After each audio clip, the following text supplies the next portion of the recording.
So, dito tayo ngayon sa tindahan ni Ate Joy. So, tara, sama kayo sa akin. So, Ate Joy, magandang umaga ulit. Umaga naman. So, tatanong ko lang po kung magkano yung kilo ng sibuyas ko ngayon.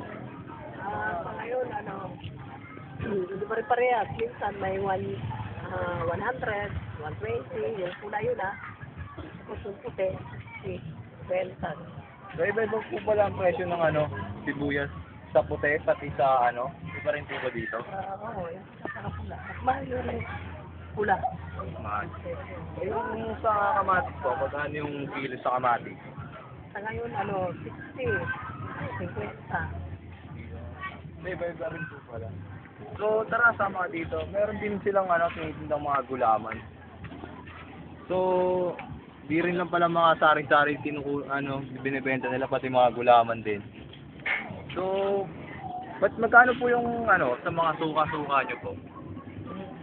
Iba-iba. Kasi may dato puti yan May ibang presyo yan. May Selwood one. Merong basta maraming klase kasi yan Iba-ibang presyo yan. Merong 15, may 19, merong 8, may 5 piso. Iba-ibang presyo. Hindi po pala pare-parehas.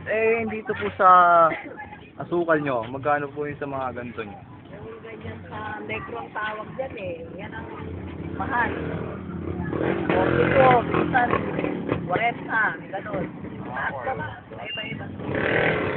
So, hindi po ba lahat iba-iba rin pala mga presyo.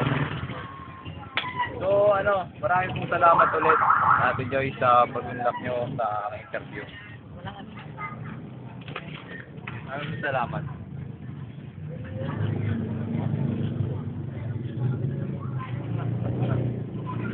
Gitna. Oh.